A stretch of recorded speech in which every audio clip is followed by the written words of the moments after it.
Uniform civil code लागू नहीं हो पा रहा है। इसलिए हमने तय किया, आज हमारी सरकार ने, आज मंत्रिमंडल ने हमने तय किया कि हम जल्द से जल्द इसको लागू करेंगे। और आज मंत्रिमंडल ने हमने सर्वसम्मति से प्रस्ताव ये पारित कर दिया है कि इसका ड्राफ्ट करने के लिए जल्दी ही हम कमेटी का गठन कर देंगे और उत्तराखंड के अंदर ये लागू होगा।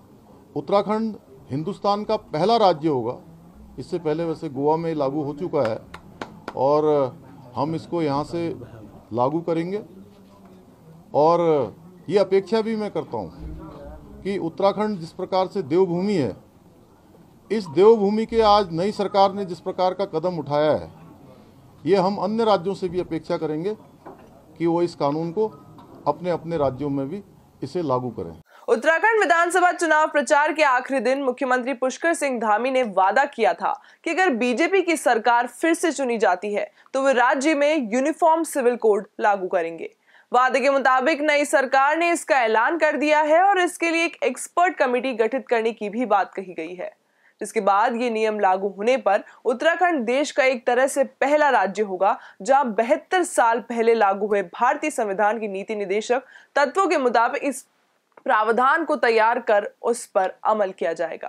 निश्चित रूप से जो भी संकल्प हमने लिए हैं चुनाव से पहले, उसमें यूनिफॉर्म सिविल कोड हमारा एक प्रमुख जो है संकल्प है, उस संकल्प को हमारी सरकार पूरा करेगी। संविधान निर्माताओं ने भारत को एक धर्मनिरपेक्ष राष्ट्र बनाया है, जिससे उम्मीद की गई है कि यहाँ बिना भेदभाव के एक देश और एक नियम लागू होगा। संविधान में आर्टिकल 44 के तहत इसके भाग 4 में यूनिफॉर्म सिविल कोड की व्यवस्था की गई है। आर्टिकल 44 कहता है कि भारत के हर क्षेत्र में नागरिकों के लिए एक समान नागरिक संहिता को लागू करने का प्रयास करेगा। आर्टिकल 44 संविधान के नीति निर्देशक तत्वों का हिस्सा है, जिसमें राष्ट्र के लिए कुछ विशेष कर्तव्य निर्धारित किए गए हैं। ये कानून राष्ट्र को विवाह, तलाक, उत्तराधिकार, गोद लेने और प्रतिपालन या मेंटेनेंस जैसे मसलों में सभी धर्म के लोगों को एक देश के नागरिक की तरह बिना किसी भेदभाव किए बर्ताव करने की व्यवस्था देता है।